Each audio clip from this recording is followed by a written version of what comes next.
Assalamualaikum warahmatullahi wabarakatuh.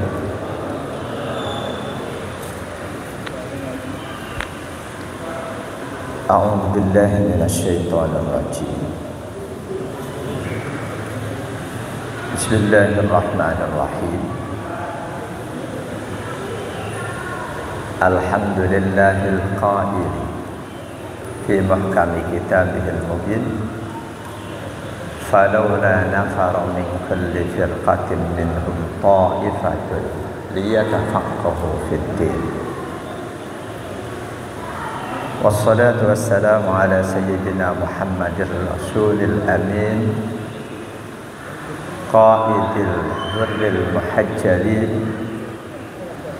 القائل من يرد الله به خيرا يفقهه في الدين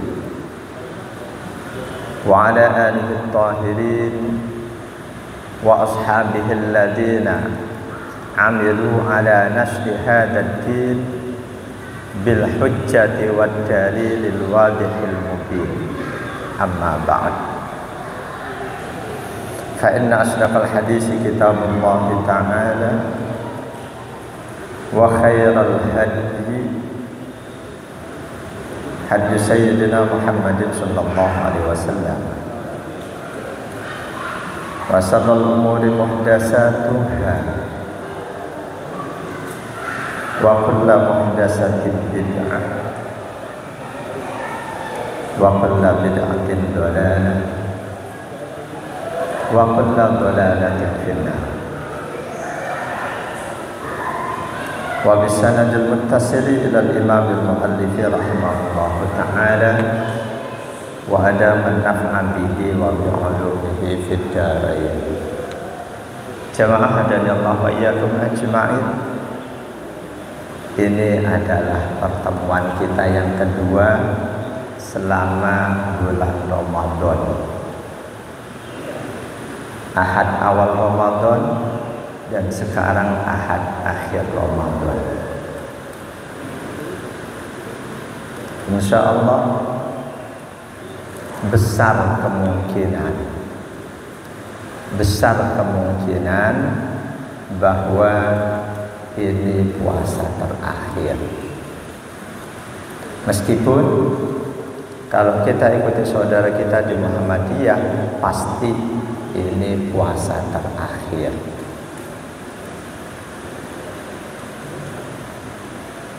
Buat kita yang mengikuti ru'yatul hilal, mengikuti hadis Rasul Bukhari Muslim, sumu li ru'yatihi wa aftiru li ru'yatihi, andaikan nanti sore ru'yah tertutup awan, hilal tak tampak, maka dengan sendirinya Senin masih puasa.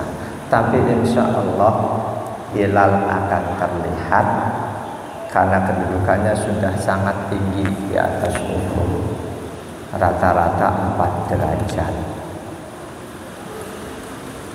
Karena itu insya Allah Senin lusa besok kita bersama akan melaksanakan salah satu sholat sunnah muakkadah, sholat Id. Di majlis ini kita akan membahas tentang sholatul Idain, sholat 2 Id. Id, kata-kata Id mustaqbun minal aud, diambil dari isim masdar al-aud yang artinya kembali. Kenapa diberi nama Id? Imma litakabburihi kullal am. Bisa jadi karena setiap tahun akan kembali datang, baik Idul Fitri ataupun Idul Adha. Aw li'audi sururi bi'audihi, atau karena berapa kali pun Id kita alami selalu akan ada rasa bahagia. Rasa bahagia selalu berulang muncul setiap kali datang Id. Makanya disebut Id karena selalu berulang. Atau alasan ketiga, likasrati awaidillah fihi 'alal ibad. Karena di momen Id itu demikian banyak imbalan yang Allah janjikan atas hamba-hambanya. Id. Jamaah dan Allah ya ajma'in. Salat Id dua-duanya, baik Idul Fitri ataupun Idul Adha, awal mula disyariatkan pada tahun kedua Hijrah. Tahun kedua Hijrah. Sedangkan sholat 5 waktu 2 tahun sebelum Hijrah. Jadi antara pensyariatan sholat 5 waktu dan sholat Id selisih 4 tahun. Dan sholat Id pertama yang dilaksanakan oleh Rasulullah SAW adalah Idul Fitri. Dalil dari kedua sholat Id berbeda. Idul Adha Al-Kautsar ayat 2. Fasholli li rabbika wanhar. Mufassir menyatakan al-maqsudu bis salati salatu Idul Adha. Fasholli, maka kerjakanlah salat. Yang dimaksud salat di situ salat Idul Adha. Hampir keseluruhan mufassir. Karena ada sebagian kecil mufassir yang menyatakan salat yang diperintahkan ya salat 5 waktu. Ada sebagian kecil. Sedangkan dalil untuk sholat Idul Fitri di Al-Quran nggak ada. Adanya dalam hadis sahih riwayat Imam Bukhari 956, Imam Muslim 889, An-Nasa'i, dan ini saya ambil redaksinya Imam Bukhari. An Abi Sa'id al-Khudri radhiyallahu anhu qala kana Rasulullah sallallahu alaihi wasallam yakhruju yaumal fitri wal adha ila al-musalla. Fa awwalu syai'in yabda'u bihi as-salatu summa yansarifu fayaqumu muqabilan nas wan nasu julusun ala sufufihim faya'iduhum wa yusihim wa ya'muruhum. Fa in kana yuridu an yaqta'a ba'san qata'ahu aw ya'muru bi syai'in amara bihi summa yansarifu. Dari sahabat Abu Sa'id Al-Khudri radhiyallahu anhu, beliau berkata, adalah Rasulullah sallallahu alaihi wasallam keluar menuju tempat sholat di hari Fitri dan Adha. Sepanjang hayat beliau sholat 2 Id itu di tanah lapang. Tapi ada sahabat-sahabat beliau yang memimpin kabilahnya di masjid.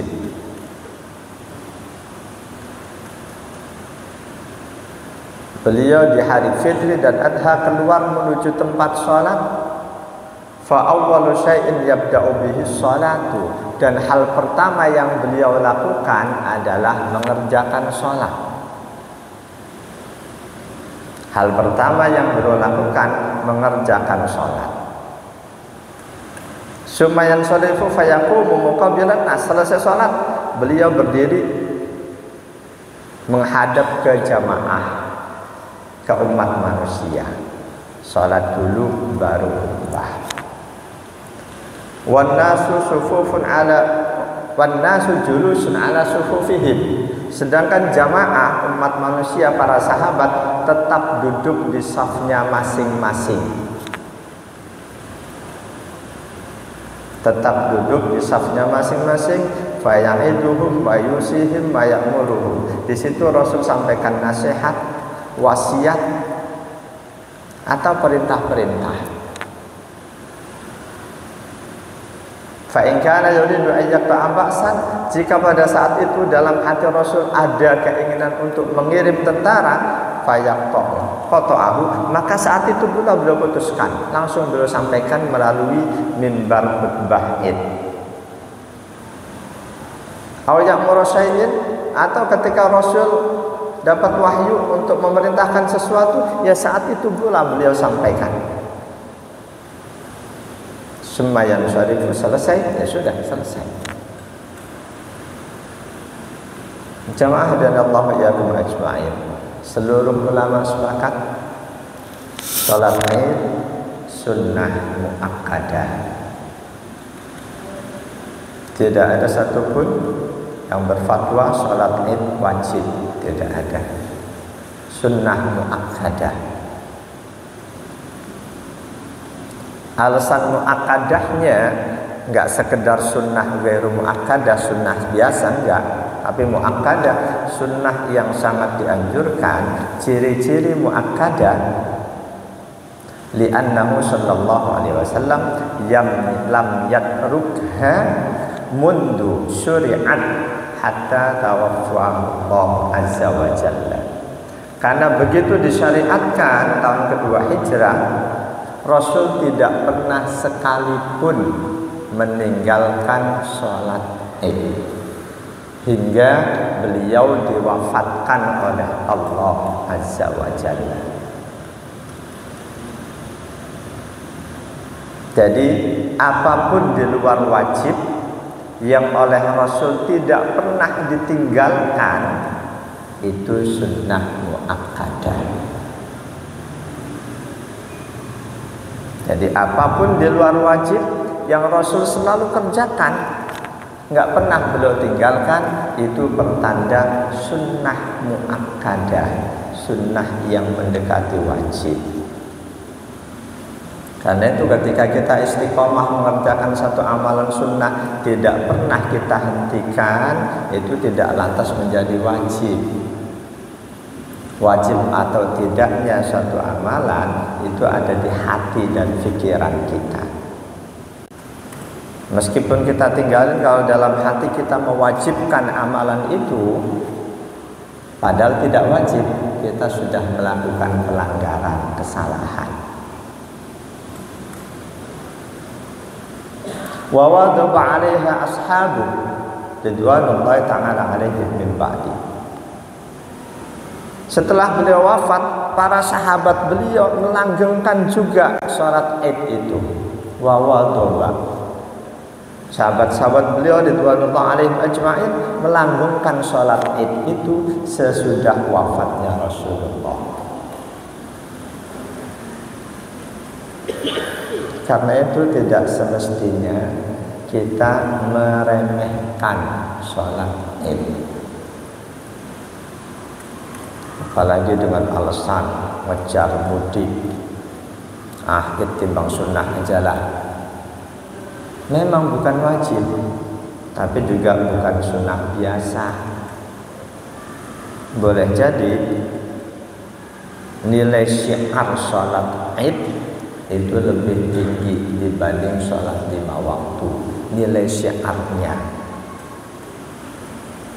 di sholat Id, kaum wanita bahkan yang sedang haid pun dianjurkan untuk berangkat ke lapangan, ke tempat sholat, walaupun di tempat tersendiri.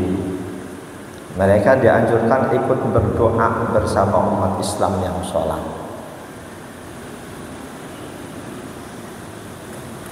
Waktu sholat jama'atan,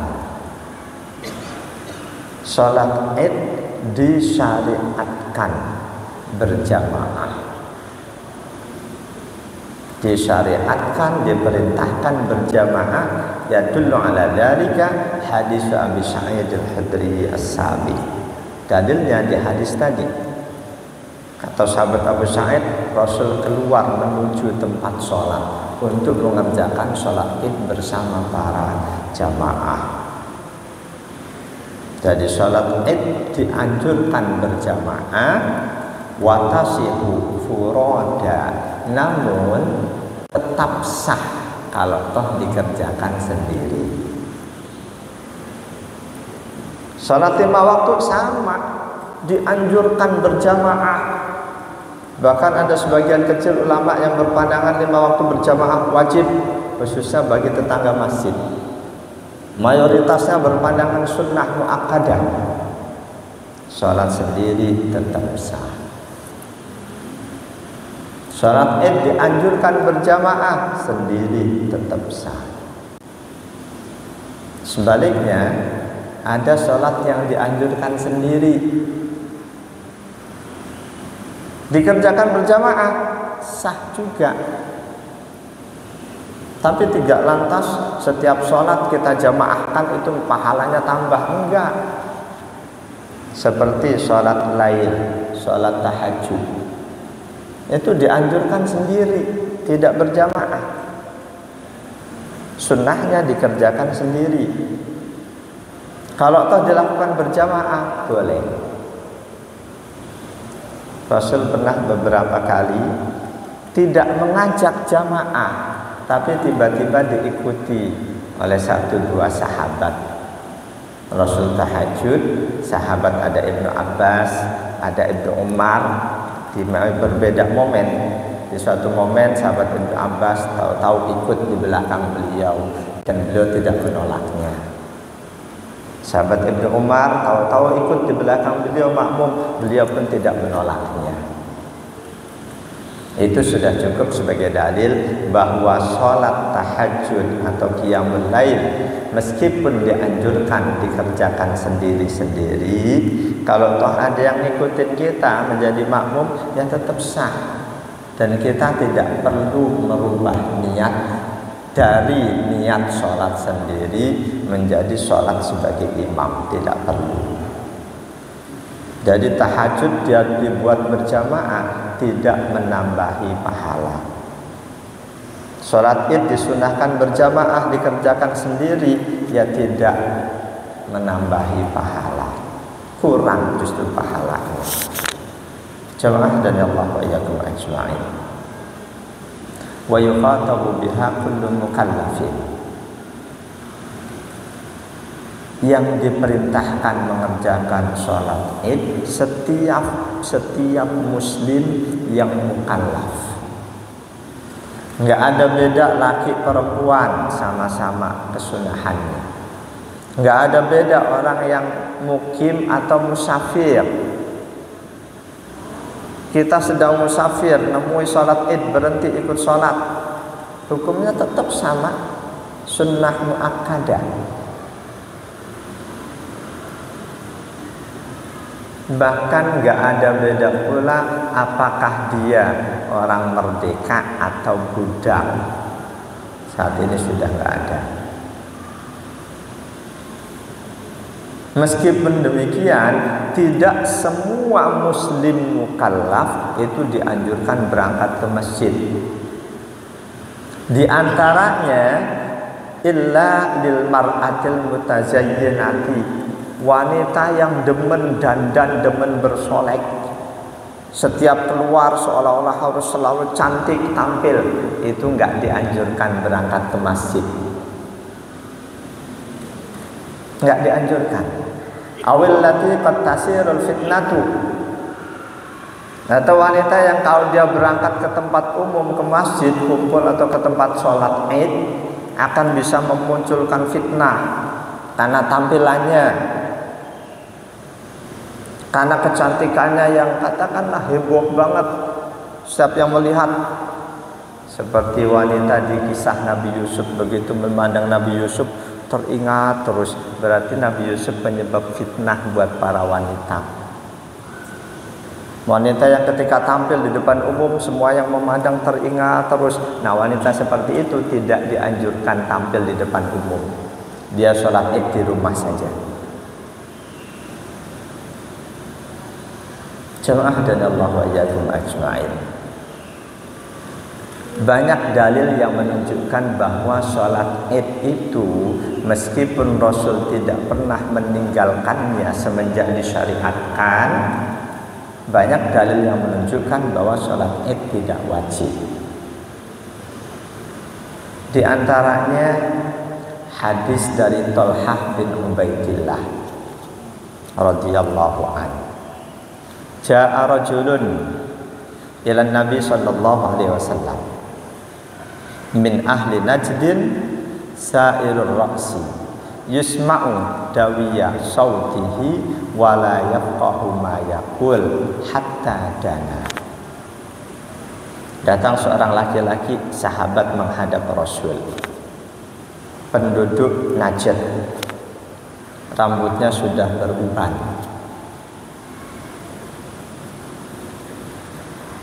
gumam, suaranya itu sudah terdengar, tapi apa yang dia omong belum bisa difaham. Hatta dana, hingga dia lebih dekat dengan kita.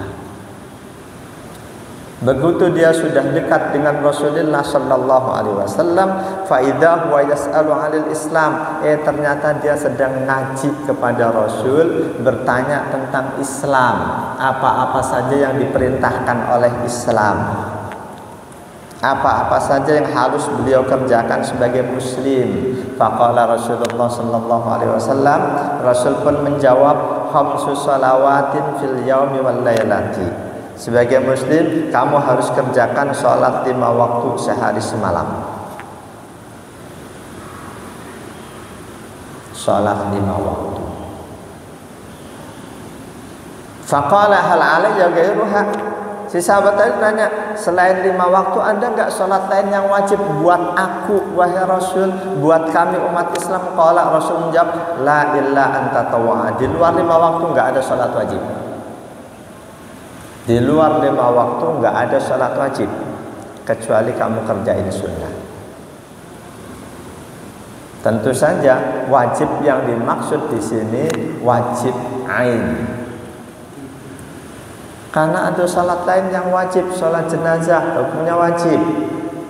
Meskipun wajibnya berbeda dengan wajib 5 waktu. Itu yang dimaksud Rasul, selain 5 waktu enggak ada salat wajib, maksudnya yang wajibnya itu wajib ain, fardu ain. Hadis ini jelas, salat yang wajib cuma 5 waktu. Di luar 5 waktu salat apapun, salat witir, termasuk sholat Id, sholat gerhana, sholat istisqa, itu semua tidak wajib. Jemaah dan Allah ajma'in. Hadis ini riwayat Imam Malik, Imam Syafi'i, Imam Bukhari nomor 46, Imam Muslim nomor 109, Abu Dawud dan An-Nasai. Hadis lain yang menegaskan bahwa di luar 5 waktu tidak wajib, di luar 5 waktu tidak wajib. Wa an ibni Muhayriz, dari Ibnu Muhayriz, anna rajulan min Bani Kinanah yud'al Mahdaji sami'a rajulan bisyam yud'a Aba Muhammad. Ada seorang laki-laki dari kabilah Kinanah, panggilannya Al-Mahdaji. Al-Mahdaji mendengar Abu Muhammad, seorang ulama di Syam, Syria, dia berkata, innal witra wajibun. Ulama di Syria waktu itu menyatakan bahwa sholat witir hukumnya wajib. Pada masa itu Abu Muhammad ulama terkenal.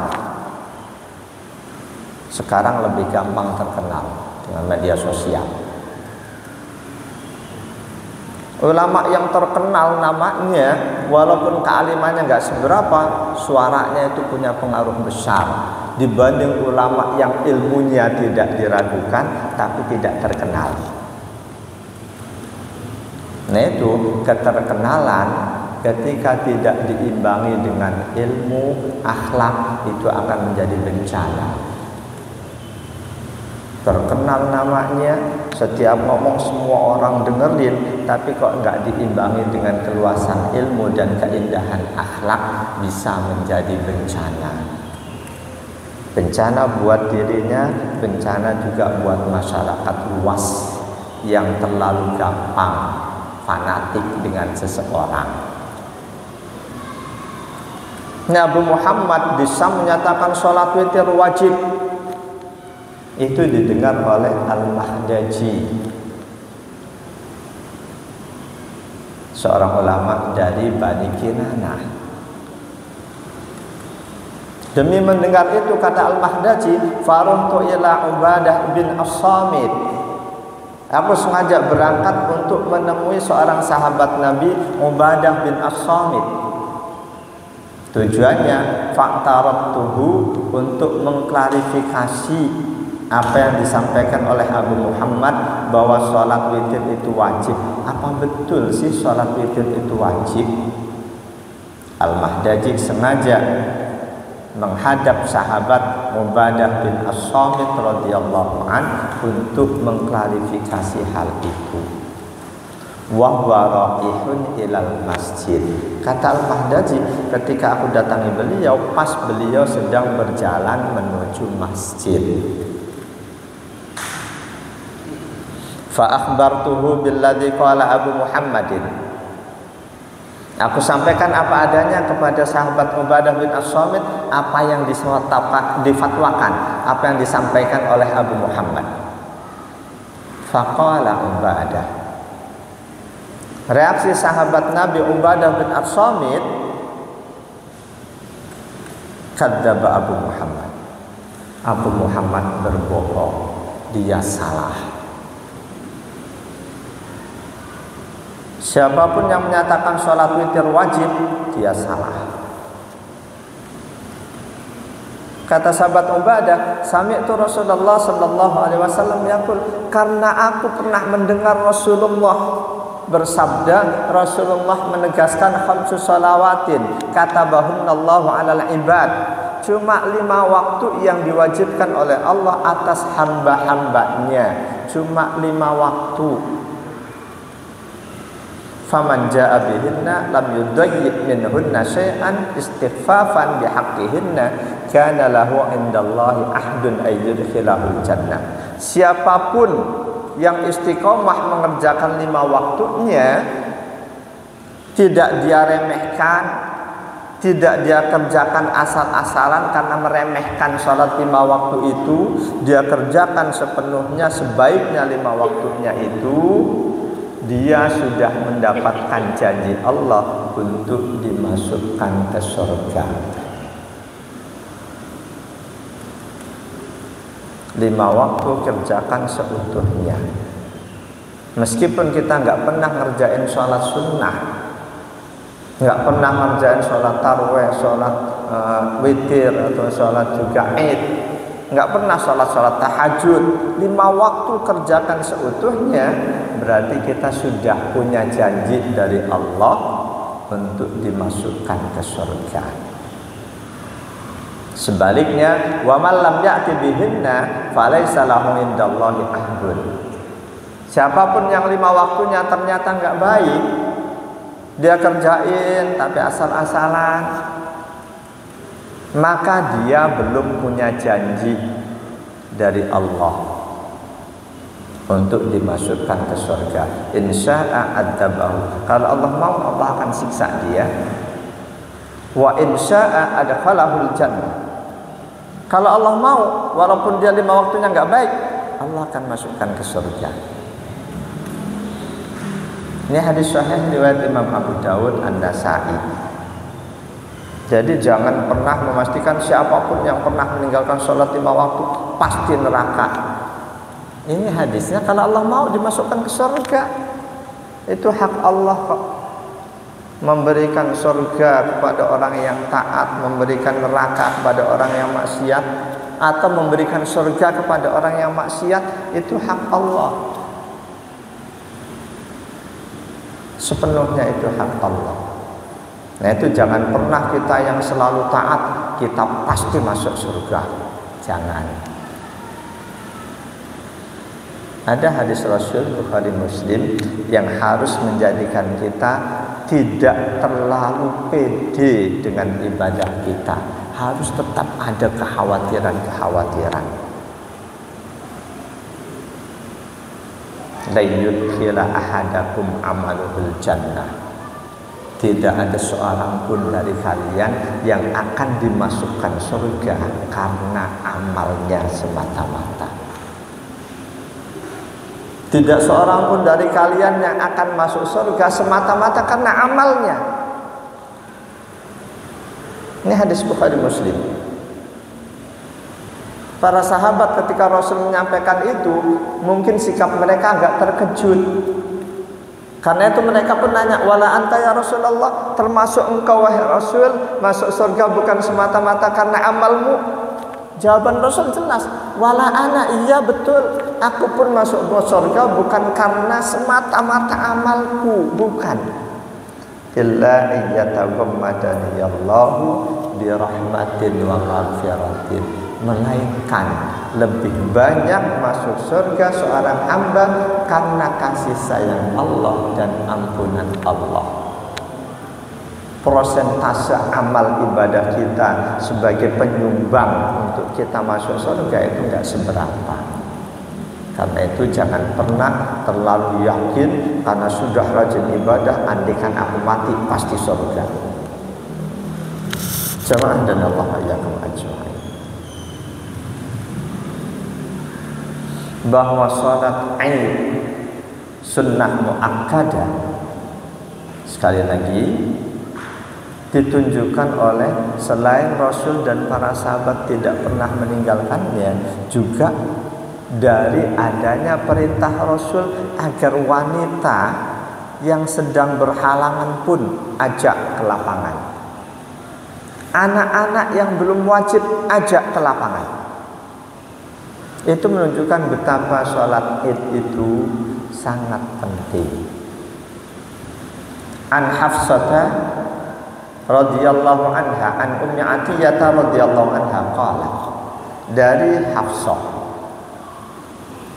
beliau mendengar dari Ummi Atiyah radhiyallahu anha, berkata Ummi Atiyah, kunna nu'maru an nukhrija yaumal 'id hatta nukhrijal bikra min hidriha hatta nukhrijal haidha huyadha fayakunna khalfan nas fayukabbirna bitakbirihim wa yad'una bidu'aihim yarjuna barakata dalikal yaumi wa tuhratahu. Kata Ummu Atiyah, kami kaum wanita diperintahkan untuk keluar di hari Id menuju tempat sholat. Sholat 5 waktu, enggak ada perintah kaum wanita untuk berjamaah. Enggak ada perintah untuk berjamaah di masjid, sekaligus enggak ada larangan. Ini yang harus diingat. Laki-laki kuat perintahnya untuk jamaah di masjid. Wanita enggak ada perintah untuk sholat berjamaah di masjid. Tapi harus diingat, enggak ada larangan untuk wanita berjamaah di masjid. Bahkan Rasul melarang kaum laki-laki menghalangi wanita yang mau ke masjid. Janganlah kamu melarang wanita-wanita yang mau ke masjid. Nah, untuk sholat Id, kaum wanita jelas diperintahkan oleh Rasul. Ini kata Ummu Atiyah, kami diperintahkan keluar untuk mengikuti sholat Id di tempat sholat pada hari Id. Hatta nukhrijal bikra min hiddiha, hingga kami diperintahkan mengeluarkan gadis-gadis dari pingitannya, dari kamarnya. Hatta nukhrijal haidha, bahkan kami diperintahkan mengajak juga wanita-wanita yang sedang haid. Fayakunna khalfan nas, di sana mereka berdiri di belakang orang-orang yang ikut sholat. Ngapain? Fayukabbirna bitakbirihim, yang lain takbiran, mereka ikut takbiran. Allahu Akbar, Allahu Akbar. Meskipun haid ikut takbiran. Wa yad'una bidu'aihim, mereka ikut berdoa sebagaimana yang lain yang sholat berdoa. Yarjuna barakata dalikal yaumi wa tuhratahu, berharap akan mendapatkan keberkahan hari Id.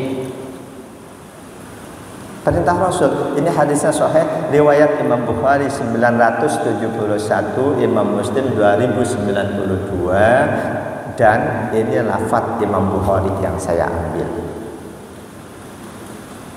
Jadi untuk sholat Id wanita nggak berangkat, aku lagi halangan, itu bukan alasan.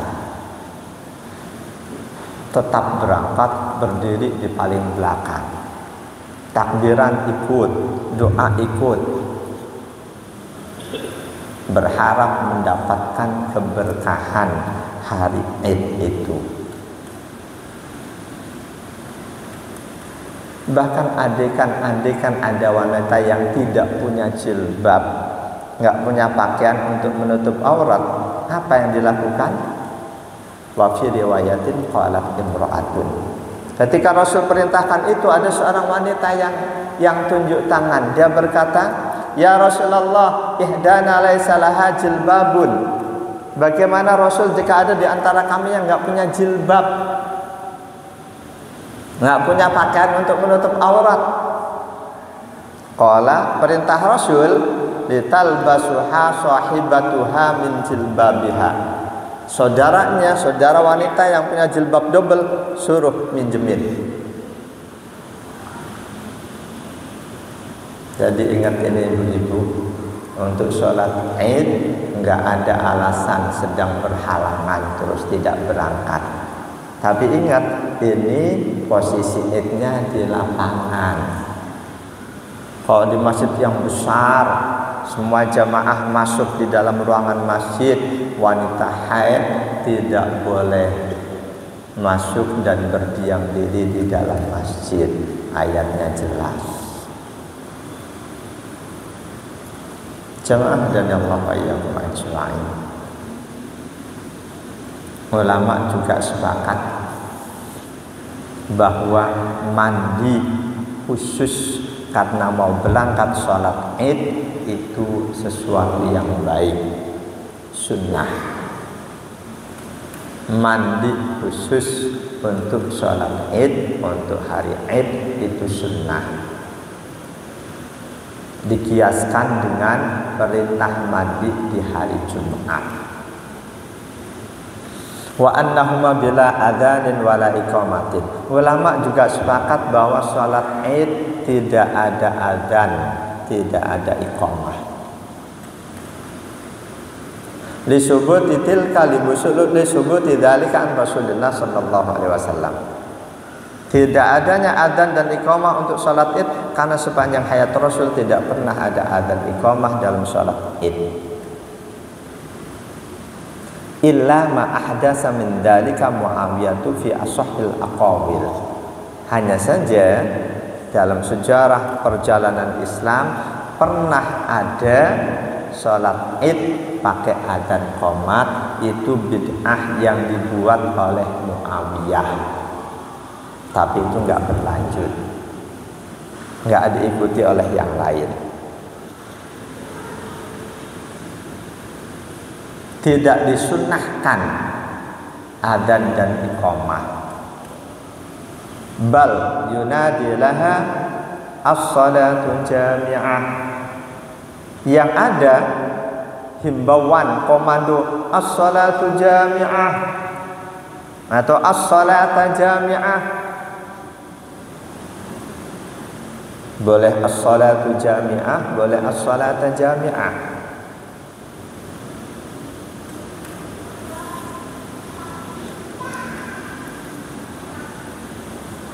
Nggak ada adzan, nggak ada iqamah, yang ada himbauan. Himbauan, ayo kita melaksanakan sholat berjamaah, sholat Id. Bahwa tidak ada adzan dan iqamah dalam sholat Id, hadis Bukhari 916, Muslim 886.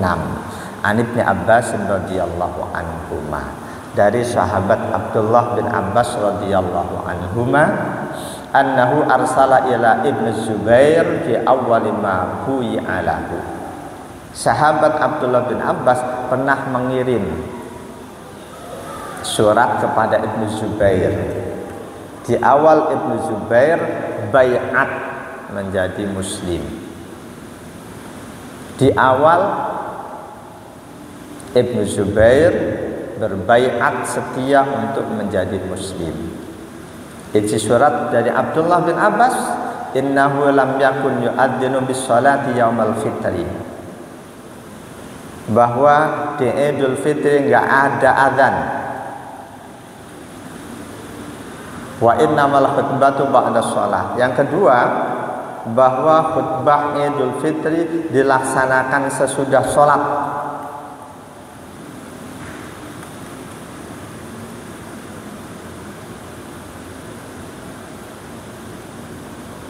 Di hadis yang lain masih Bukhari Muslim, hadis berikutnya di nomor 917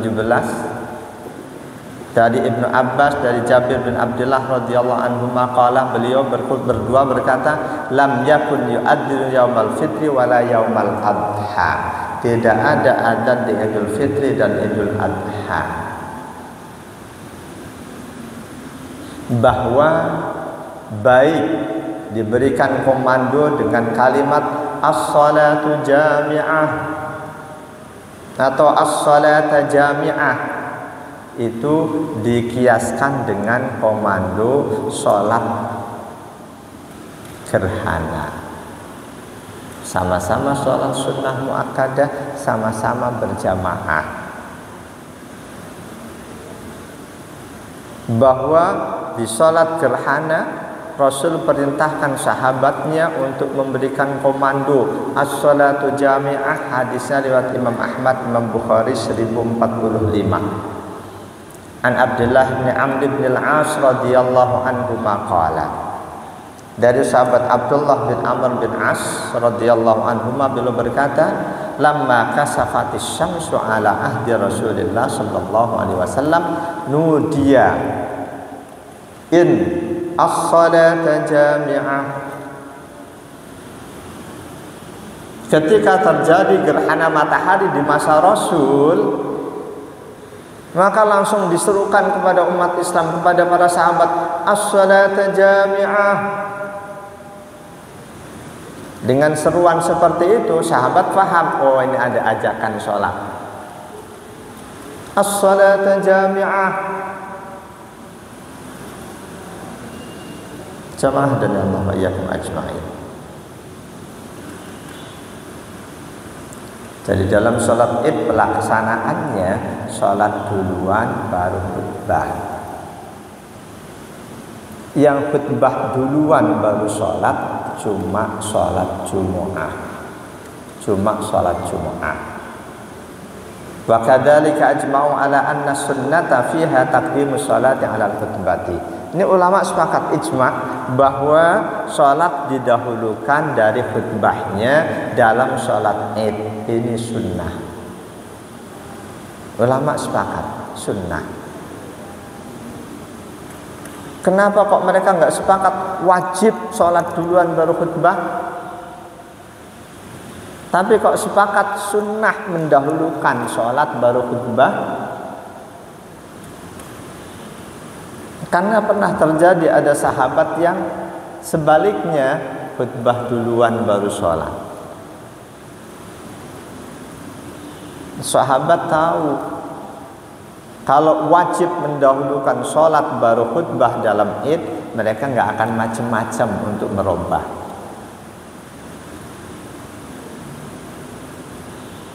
Karena mereka menilai mendahulukan sholat dari khutbah dalam sholat id itu sunnah, makanya dalam situasi tertentu mereka mendahulukan khutbahnya baru sholat. Tapi ulama sepakat sunnah sholat dulu baru khutbah. Disubuti dzalika aidun an Rasulillah sallallahu alaihi wasallam. Karena hal itu sabit dari Rasul. Itulah yang dilakukan, yang dipraktekkan oleh Rasul. Illa ma ruwiya an Utsman ibn Affan. Kecuali ada riwayat dari sahabat Utsman bin Affan annahu akhara sholata wa qaddama al-khutbata li alla yatafarraqa an-nasu qabla al-khutbah. Jadi ada riwayat menyebutkan Utsman bin Affan radhiyallahu an ketika beliau sebagai khalifah, beliau pernah mendahulukan khutbahnya baru sholat. Kenapa itu beliau lakukan? Karena sebelum beliau menjadi khalifah banyak terjadi Sholat id, sholat duluan baru khutbah. Sholatnya selesai, khutbah baru mulai, sudah pada bubar. Padahal tujuan khutbah menyampaikan nasihat. Beliau berijtihad. Ini kalau begini kondisinya, nasihat itu sangat penting. Selesai sholat khutbah baru muqaddimah, mereka bubar. Beliau robbah, khutbah dulu baru sholat. Utsman bin Affan. Dan saat itu nggak ada penentangan dari sahabat-sahabat yang lain. Oh, sahabat yang lain nggak berani menentang karena beliau khalifah. Jangan katakan seperti itu. Berarti kita berpandangan rendah terhadap sahabat. Sahabat itu tegas. Ketika melihat kesalahan, mereka berani ngomong.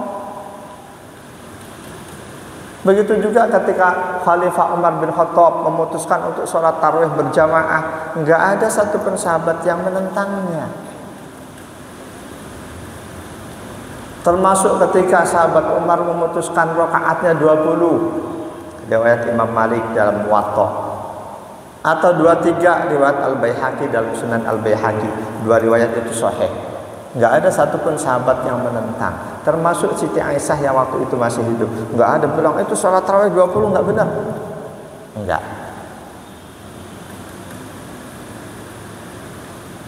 Jadi sahabat Utsman bin Affan ketika sebagai khalifah pernah merubah pelaksanaan sholat id, khutbah dulu baru sholat. Tujuannya li'alla yaftarikun nasu qabla khutbah, supaya jamaah enggak bubar sebelum khutbah disampaikan.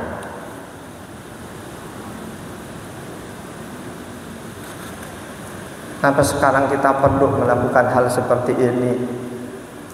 Di berbagai kesempatan saya khatib id, saya lihat jamaah materi pokok khutbah belum lagi disampaikan, udah pada bangun. Kalau itu saya lihat mungkin karena saya nggak menarik sehingga mereka bubar.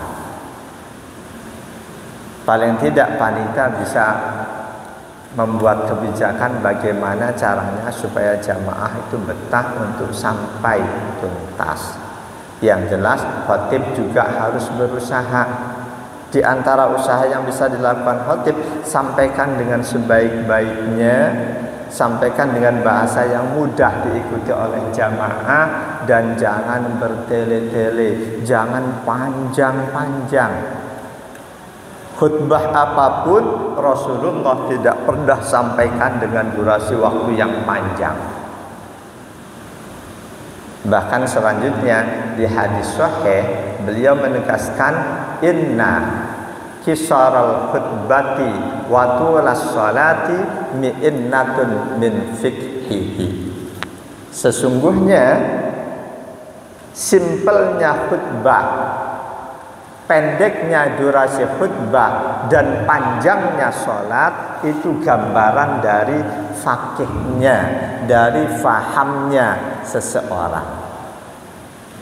Jadi khatib yang faham, dia akan memendekkan khutbahnya dibanding sholatnya.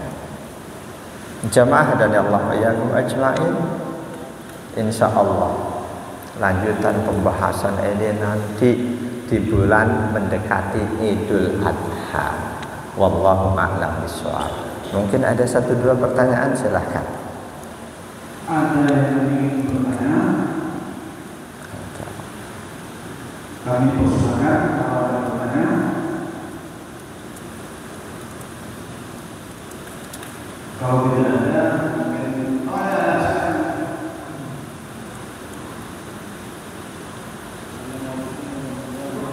Waalaikumsalam warahmatullahi wabarakatuh. Pertanyaan saya,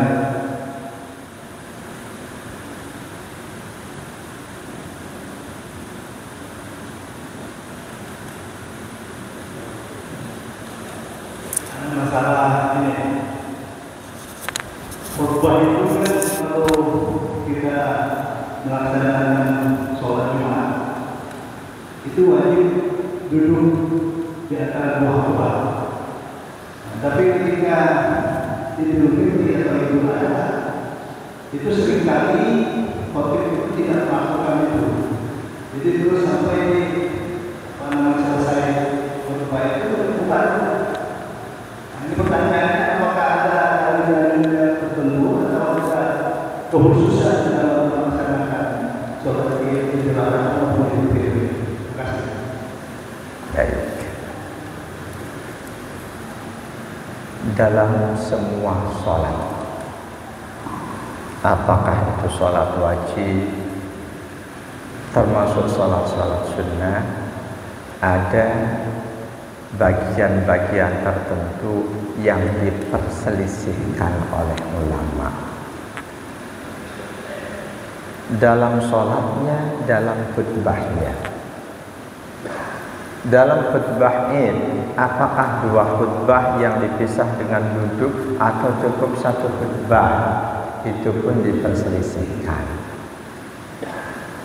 Saya pernah dulu ketika masih bujang, saya khutbah di Masjid At-Taubah Jakarta Sampurna. Di belakang mimbar nggak ada kursi. Saya langsung, oh berarti panitia di sini terbiasa khutbah satu. Maka saya laksanakan khutbah seolah-olah satu. Begitu kira-kira selesai khutbah pertama, saya tetap berdiri, saya diam. Terus saya awali hamdalah lagi. Meskipun itu tidak bernilai dua khutbah.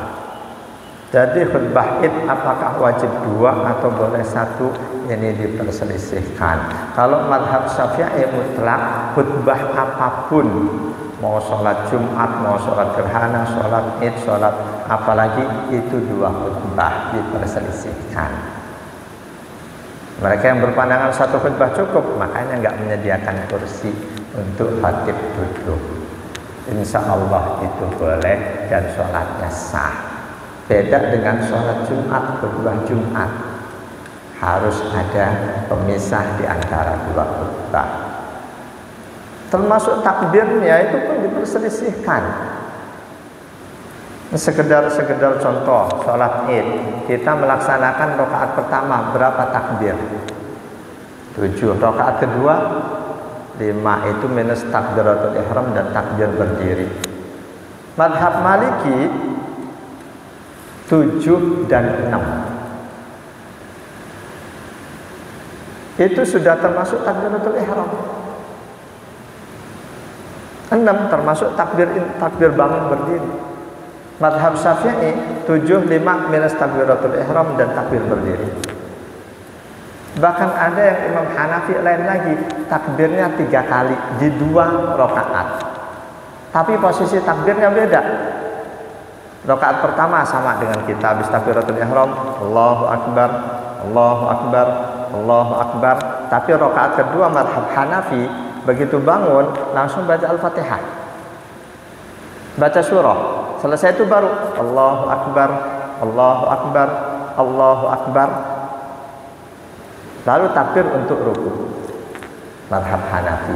Dan masing-masing sumbernya itu terbatas dari asal sahabat. Sahabat bersaksi aku mendengar Rasul, yang lain juga begitu. Nggak ada yang langsung Rasul sampaikan, Rasul bersabda takbir harus sekian-sekian, tidak ada. Jadi baik di sholat Idnya atau di khutbah Idnya itu ada khilafiyah. Kita belum sampai di khilafiyah itu. Wallahu a'lam. Ada lagi? Untuk waktu itu yang lebih utama kira-kira seberapa? Kalau masa kita jam, kalau baca mungkin 3-6 hari. Waktu sholat Id sama dengan waktu duha. Sama dengan waktu duha. Waktu duha ketika matahari terbit sedikit sudah agak tinggi itu sudah boleh. Tapi afdolnya ketika cahaya matahari sudah terasa hangat di tubuh kita. Sudah terasa hangat. Tapi selanjutnya ulama mazhab Syafi'i menyimpulkan sholat Idul Adha sunnah disegerakan, sholat Idul Fitri sunnah agak ditunda. Pertimbangannya supaya peluang kesempatan membayar zakat fitri lebih luas. Idul Adha sunnah disegerakan supaya waktu pemotongan hewan korban lebih luas. Itu ijtihad ulama. Tapi prakteknya di semua masjid waktunya sama. Mau fitri, mau adha, ya segitu. Jadi anjuran ulama, adha disegerakan, katakanlah begitu awal waktu langsung sholat. Fitri agak ditunda sampai waktu utama. Wallahu a'lam. Udah ya. Subhanakallahumma wa bihamdika asyhadu an la ilaha illa anta astaghfiruka wa atubu ilaik. أعوذ بالله من الشيطان الرجيم بسم الله الرحمن الرحيم الحمد لله رب العالمين اللهم صل وسلم على سيدنا محمد وعلى آله وصحبه أجمعين اللهم ألهمنا علما نفقه به أوامرك ونواهيك وارزقنا فهما نعرف به كيف نناجيك يا أرحم الراحمين اللهم ارزقنا فهم النبيين وحفظ المرسلين وإلهام الملائكة المقربين برحمتك يا أرحم الراحمين اللهم ربنا إنا نسألك رضاك والجنة ونعوذ بك من سخطك والنار اللهم إنك عفو كريم تحب العفو فاعف عنا يا الله فاعف عنا يا الله فاعف عنا يا الله يا كريم ربنا آتنا في الدنيا حسنة وفي الآخرة حسنة وقنا عذاب النار والحمد لله رب العالمين والعفو منكم والسلام عليكم ورحمة الله وبركاته.